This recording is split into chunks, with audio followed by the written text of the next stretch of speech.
इन्होंने शरीफ का लिया है, इसलिए आपको इसका जवाब देना चाहिए कि वो कह रहे हैं नवाज शरीफ चाहेंगे तो इमरान रिहा होगा। बिस्मिल्लाहिर्रहमानिर्रहीम।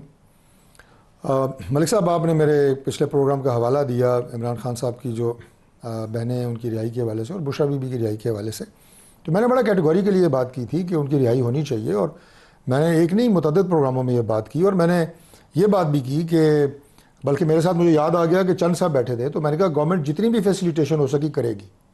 आपने अच्छा किया है कि वो खवातीन को रिहा किया। जी। डॉक्टर तो यास्मीन के मतलब भी फिर थोड़ी मुझसे नरमी पैदा करिए। कई प्रोग्रामों में ये भी पूछा गया कि जी गवर्नमेंट, इसका मतलब है गवर्नमेंट की मर्जी से। मैंने कहा नहीं, देखें गवर्नमेंट प्रोसिक्यूशन जिस हद तक सपोर्ट दे सकती है हम देंगे, हम यही कर सकते हैं। बाकी तो आज़ाद ज़ाहिर है वो ज़मानत से होंगी और वही हुआ, ज़मानत उन्हें मिली और वो आज़ाद हुई। उनकी बहनों के वाले से भी जो है ये खुशाइंद है। और मैं नहीं चाहता कि ये कल्चर जो है ये, क्योंकि जो तकलीफ़ हमने बर्दाश्त की, हमारी पार्टी की ख़वातीन ने बर्दाश्त की, वो ये भी करें और आइंदा ये अमल जारी रहे। इस अमल को ख़त्म होना चाहिए। दूसरी बात यह है कि मियां नवाज शरीफ साहब का इमरान खान की जो कैद है उससे कोई ताल्लुक़ नहीं है। ना वो मियां साहब की इमा पे हुई है और ना मियां साहब की ख्वाहिश से उनको आज़ादी मिल सकती है। जो मुकदमात उनके ऊपर हैं अदालतों से उन्हें बेपनाह रिलीफ मिला है, ये तो फैक्ट है कि छोटी अदालतों से उन्हें सज़ाएँ हुई हैं, बड़ी अदालतों ने उन्हें रिहा किया।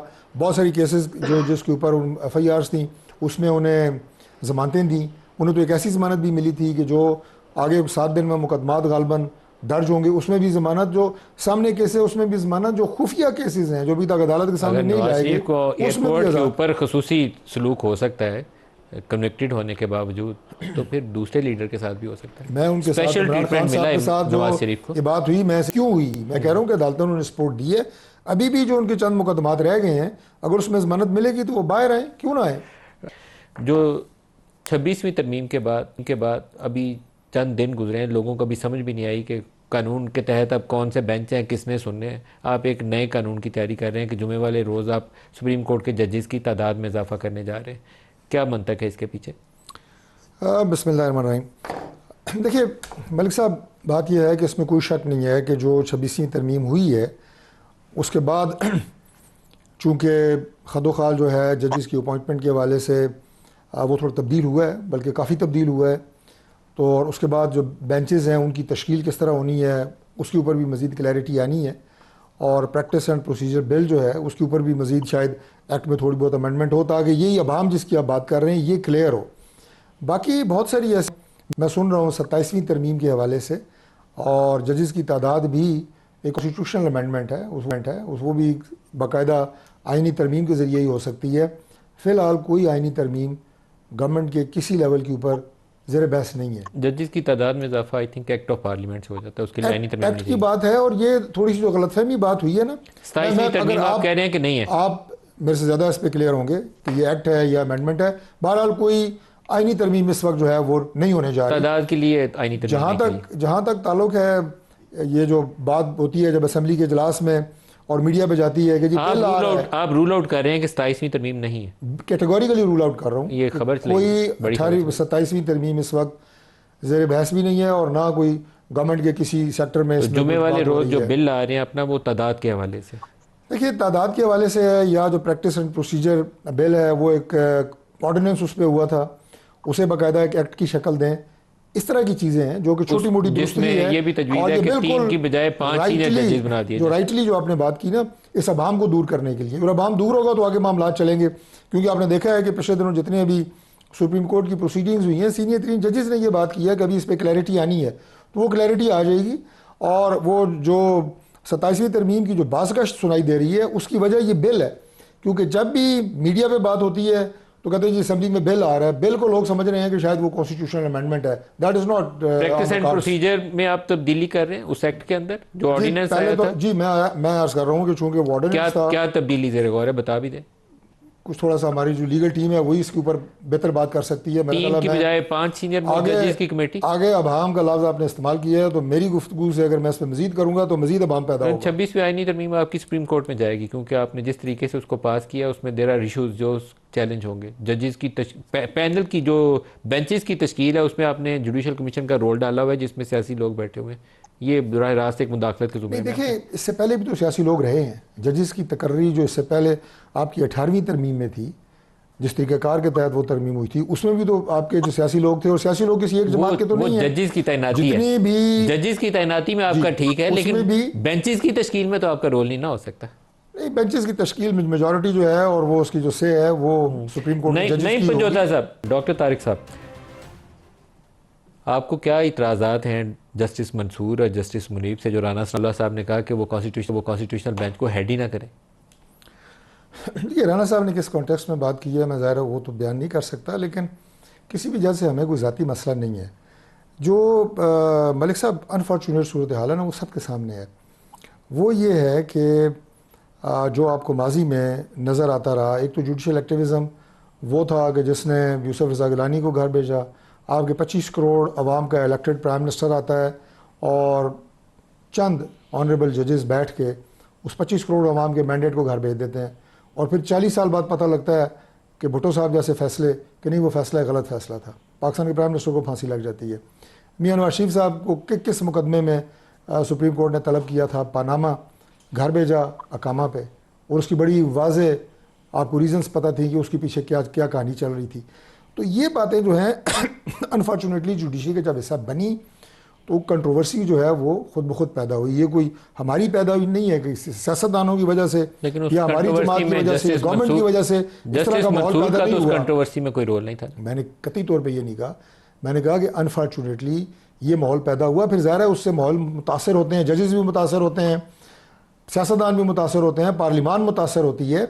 और इस वक्त जो रोल 18वीं तरमीम में पार्लियामेंट के पास आया था, वो रोल ले लिया गया एक रिट पिटिशन के ज़रिए। सुप्रीम कोर्ट ने सारे का सारा अख्तियार पार्लियामेंट से ले लिया, जजेस की तैनाती और जुडिशल कमीशन और सारा वो रोल वापस आया है पार्लियामान के पास। दूसरी बात ये कि इस अमेंडमेंट के हवाले से, ये बड़ी मैं इंपॉर्टेंट बात कर रहा हूँ और आज की एक ब्रेकिंग न्यूज़ भी आपके उसमें आ जाएगी प्रोग्राम में, कि जो ये कहा जा रहा था कि ये तरमीम होगी और उसके बाद एक ह्यू एंड क्राई होगा और ये सियासी जमातें जो इस वक्त गवर्नमेंट में है ये बिल्कुल दफन हो जाएंगी और पाकिस्तान की तमाम बार्स जो हैं वो सड़कों पे होंगी, वकला एहतजाज करेंगे। आज जो नतीजा इस वक्त आया है, अभी मैं ब्रेक में मुझे मिला है, सुप्रीम कोर्ट बार का जो इलेक्शन है वो जो आसमान जहांगीर ग्रुप क्लियर मार्जिन से जीत गए, मियां रऊफ अता साहब हैं, वो क्लियर मार्जिन से जीत गए। और हामिद खान और इमरान खान जिनकी सपोर्ट कर रहे थे काकड़ साहब की, वो इलेक्शन हार गए हैं। इसका मतलब है कि वकला की जो था कि जनाब हमारी पूरी सपोर्ट इमरान खान और हामिद खान ग्रुप के साथ है, वो क्लियर हो गई सारी। तो ये एक वकला का रेफरेंडम था। ये सुप्रीम कोर्ट बार का इलेक्शन जो पाकिस्तान की सबसे बड़ी बार है, ये एक रेफरेंडम था कि वकला किसके साथ खड़े हैं। वकला हमारे साथ खड़े हैं, वकला हामिद खान ग्रुप और इमरान खान के साथ नहीं खड़े। और इस अमेंडमेंट को भी एक्सेप्ट किया गया है। इस अमेंडमेंट के खिलाफ जिस वबाल की और जिस तूफान की बात की गई थी कि वकला उठाएंगे, वो उसके साथ नहीं खड़े। नहीं, कामरान मुर्तज़ा साहब, जो एक तासुर सामने आ रहा है सुप्रीम कोर्ट के अंदर, जो पिटीशन 26वीं तरमीम के हवाले से दरखास्तें आ रही हैं और जिन वकला से हमने बात भी की है कि ये जो जुडिशल कमीशन का रोल होगा आइनी बेंचेस के तकर्रुर में, एक तो ये मामला है जिसके ऊपर सुप्रीम कोर्ट को देखना पड़ेगा कि क्या ये अदलिया की आज़ादी के मुनाफी इक़दाम तो नहीं है कि वो कमेटी बैठ के तय करे कि कौन सा बेंच होगा जहां अगले दिन हुकूमत ही हो सकता है पिटिशनर हो किसी आइनी मुकदमे के अंदर, तो ये क्या मुनासिब होगा या अदलिया की आज़ादी के मुनाफी होगा? और दूसरा, जो हुकूमत ने ख्वाहिश का इजहार किया राना सनाउल्लाह ने कि जस्टिस मंसूर भी ना बैठे हैं, जस्टिस मुनीब भी ना बैठे हैं और जस्टिस याहिया भी ना बैठे, तो इसका मतलब है कि टॉप 3 तो आप निकाल ही दें तो फिर नीचे से किसी को बिठा दें। तो दोनों के ऊपर आपकी राय चाहता हूँ।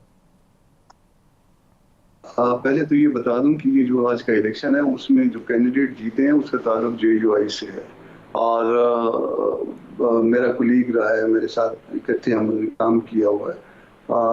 इसमें बल्कि हमने PTI से दरख्वास्त भी की थी और मौलाना साहब का भी मैसेज दिया था कि आप इनको वोट दें क्योंकि इनका JUI से ताल्लुक है, मगर PTI ने यहाँ पे पता नहीं कौन सा इलेक्शन बना लिया और सब ने जो है ना वो साथ हमारे अगेंस्ट JUI तो आपको मुबारक हो जनाब, आपकी पार्टी जीत गई आज।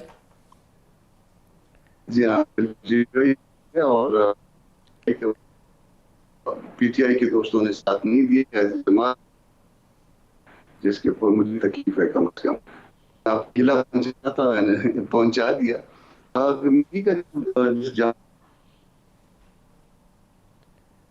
आपकी आवाज़ कट रही है कामरान मुर्तज़ा साहब, मैं ब्रेक ले लूँ, दोबारा आपको ब्रेक ले लेंगे, हमारे साथ रहिएगा।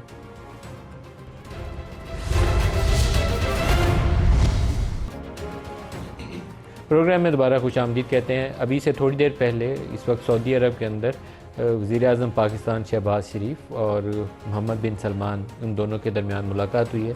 इम्पॉर्टेंट इसलिए कहना चाहिए कि पाकिस्तान के इस वक्त एक तो वो मजहबी और जो हमारा जज्बाती लगाव तो मौजूद है सऊदी अरब के लिए, लेकिन इक़्तिसादी मामलात के हवाले से भी बहुत ज़्यादा कहना चाहिए कि हमें सऊदी सपोर्ट की ज़रूरत होती है। कैश सपोर्ट भी वो जो स्टेट बैंक ऑफ पाकिस्तान के पास रखते हैं, इसके अलावा ऑयल जो हमें डिफ़र्ड पेमेंट पे सऊदी अरब से मिल जाता है, वो भी हमारी इक़्तिसादी बका के लिए बहुत ज़्यादा बेहतर है और ज़रूरी है कि मामलात आगे चलते रहें।